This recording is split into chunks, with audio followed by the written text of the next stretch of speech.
Alan and Chantel Turpin are two leading lights of Queensland harness racing. Pete secured his very first Drivers' Premiership last year, whereas Chantel has been a leading trainer for many seasons. The couple now have two beautiful daughters that share the exact same passion for the sport as they do. We've come out to their fantastic property today to learn a little bit more about the family and how the operation works. I think when we moved here we only had 20 horses, so we built that for that amount of horses, and we were able to move out here, and then obviously it grew very quickly and we had to set up more, but it is hard. It's hard for the younger generation to get into the sport. We were probably pretty lucky that Pete's a really good saver as well, and he drives a lot, so we were able to afford a place. How did you two meet?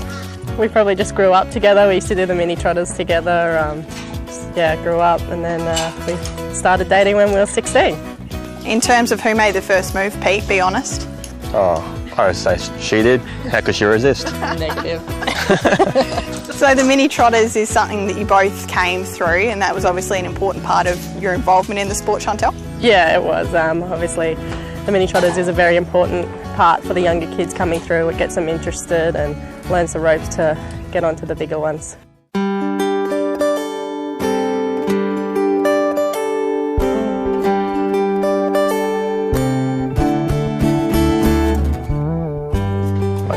Probably want family, and from to be able to be involved in harness racing, I think it's a sort of really great thing. There's probably not too many sort of jobs out there. You can have your kids around your workplace and sort of have them there to enjoy all day long. Probably me more so wanting the younger family. I wanted a kid, and that was probably my dream. But I don't think Pete would change it now, but we probably did it the wrong way around. We probably should have set up first and then do it, but yeah, no, I wouldn't change it. I love the girls. It was probably Riley's a very cruisy kid, and she's pretty much watches herself, so it was easy to do the horses, but then we've thrown Livy in the mix, and she's a wild one, so it's been a bit hard. We've got to watch her and all that, but I stay at home more, and Pete goes to the races, unfortunately for him. Yeah, no, she's sort of into everything, and she's good fun to have around. I really enjoy having her around, and she wants to help you. It doesn't matter what you're doing. She wants to help you and watches everything, and sort of probably doesn't say as much as what Riley sort of does, but yeah, she just sort of the little devil. For me, that's pretty exciting, and I've got two girls, but she's like my little boy. What would you like it if they followed in your footsteps? I don't think we would worry if they did. If they wanted to go elsewhere, we'd support them, and no matter what they wanted to do, but no, we'd be happy for them to do that. Let's chat about this beautiful property. When did you move here, and what was here when you arrived? So we bought it 8 years ago, and it was just the house.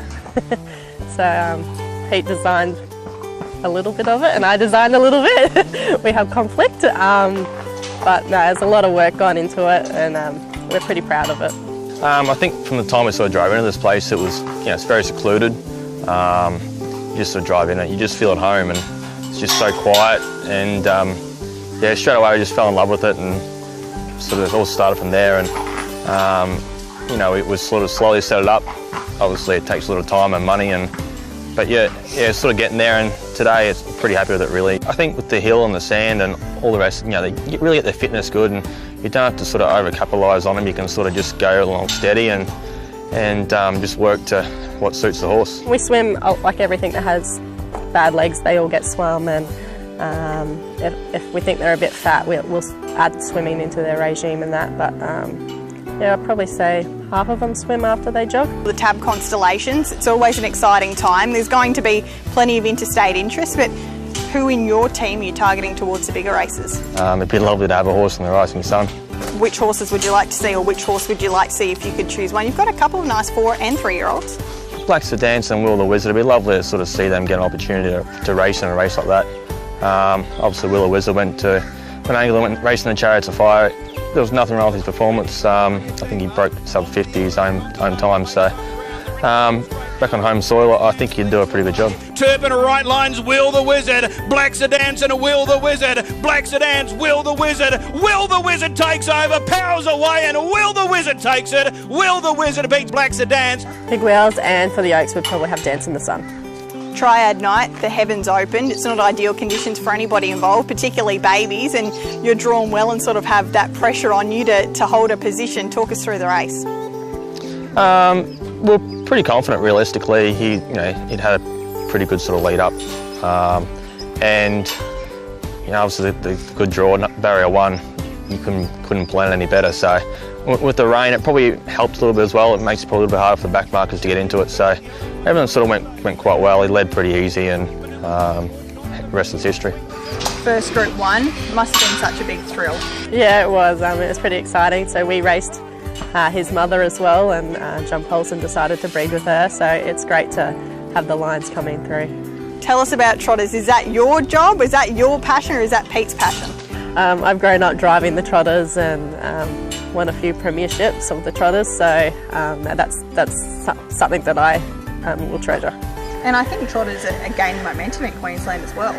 Definitely. I think it's good to sit behind a good pacer, but it's nothing like sitting behind a good trotter that will trot. That they're getting stronger, and Racing Queensland are boosting the younger ones coming through, like the younger 2-year-old trots, and they've put the Q-breds on for the trotters and the triads, so no, it's great. One particular trotter, Majestic Simon, I know is very close to your heart. I think he was 4 when he came over, so he was still immature, and it took us a bit to work him out. And he has a few nicks and knacks, and he's a character, we'll put it like that way, so he is hard horse to love, but I think, I love him. He's one of my favourites. He was Trotter of the Year last year. I really love him as well. He's he's got a bit of character about him, and he's like driving a pacer. Really, he's so fast, and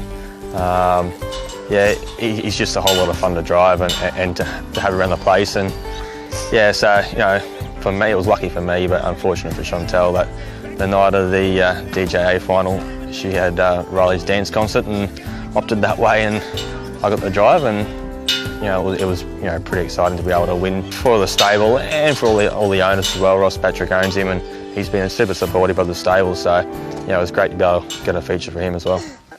And I think Queensland at the moment is on an upward trajectory, which is exciting for younger people coming through. Yeah, definitely. Queensland have put a lot of time and money into boosting it up for the future, so it's very exciting. Yeah, I think full credit to Racing Queensland. They've done a super job at sort of things like the Q-bred bonuses and the new races they put on. It's really sort of pretty exciting for our future, and I think everyone wants to come to Queensland now. It's our money's good, our racing's good, our weather's even better.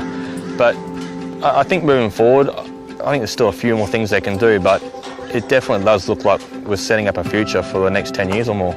If you could have one suggestion to Racing Queensland now, what would you like to see change in the sport?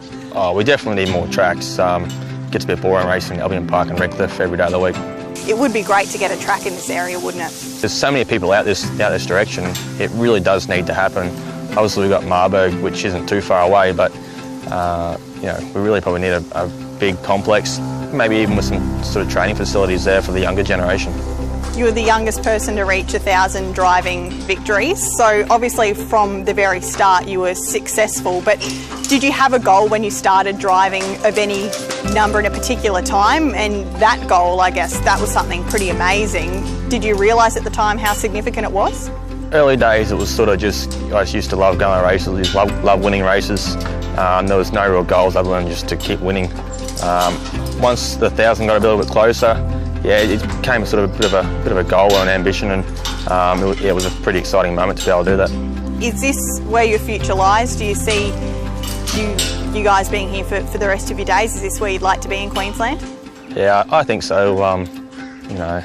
It's such a lovely sort of place, Queensland, and if the racing stays good and things continue to go the way they're going, I don't know if I want to be anywhere else. You've both ticked off some pretty significant goals in your time. Do you have a goal, Chantel, that you'd like to see yourself or that you're setting yourself towards? I'm probably not one to big on goals. I'm happy as long as we're paying the bills and ticking along. I'm happy.